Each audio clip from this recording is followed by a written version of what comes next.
Welcome to Learn English by Listening.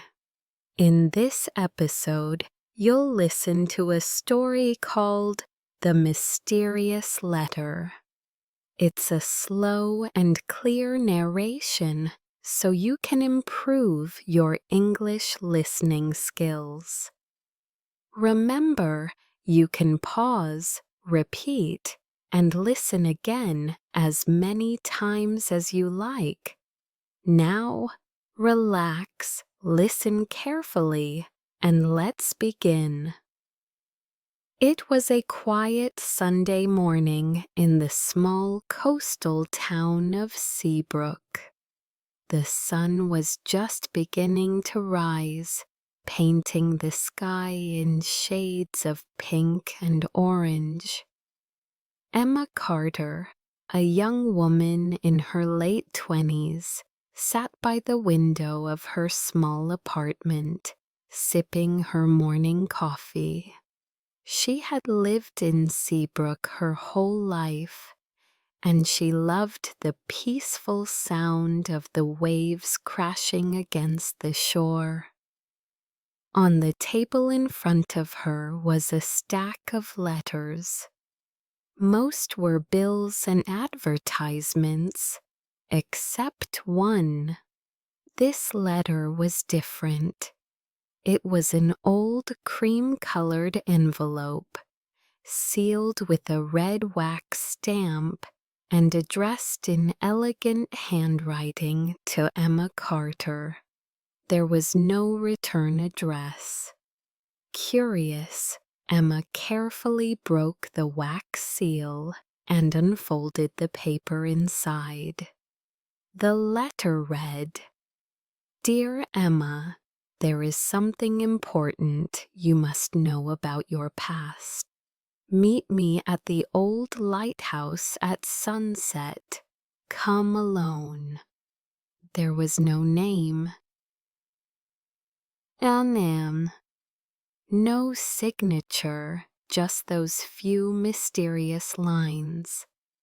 Emma's heart began to race. She had no idea who could have sent it or what it could possibly mean. The rest of the day passed slowly. Emma tried to distract herself by cleaning the apartment and reading a book. But her mind kept going back to the letter. By the time the sun began to set, she could no longer resist.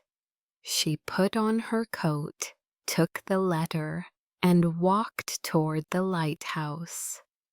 The path to the lighthouse was quiet, with the sound of seagulls echoing in the distance. The lighthouse itself stood tall and weathered, its white paint peeling after years of facing the sea's strong winds. Emma hesitated for a moment before stepping inside. Inside, the air was cool and smelled of salt and old wood. She could hear the sound of footsteps above her. Slowly, she climbed the spiral staircase, her heart beating faster with each step.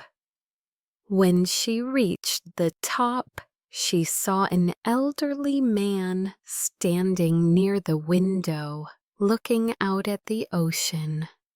He turned to face her, and Emma noticed his kind but tired eyes. "Emma," the man said softly, "I've been waiting for this moment for many years."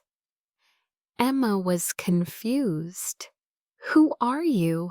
she asked. The man took a deep breath. "My name is Thomas. I was a close friend of your parents before the accident." Emma's eyes widened. Her parents had died when she was a child, and she had always been told it was a simple car accident. "There is something you never knew," Thomas continued. "Your parents left something for you, something important. They asked me to keep it safe until the time was right." He handed her a small wooden box, its surface decorated with carved flowers. Emma opened it and found an old photograph of her parents holding a baby, her. Next to it was a silver locket, and inside the locket, a tiny key. "This key," Thomas explained, "unlocks a safety deposit box at the town bank. Inside, you'll find their letters, journals, and the truth about what happened." Emma felt tears fill her eyes. She didn't know whether to feel afraid, excited, or overwhelmed. Thomas placed a hand on her shoulder. "You deserve to know the truth, Emma, but be prepared. It may change everything you thought you knew." The waves crashed loudly outside, as if echoing the storm of emotions inside her heart. Emma held the box tightly. She didn't have all the answers yet, but she knew one thing.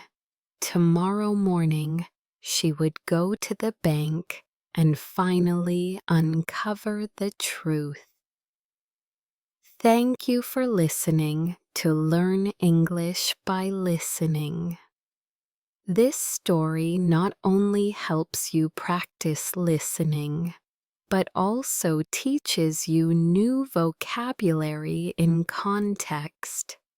Remember, you can listen again, take notes, and repeat out loud to improve your English speaking skills. See you in the next episode.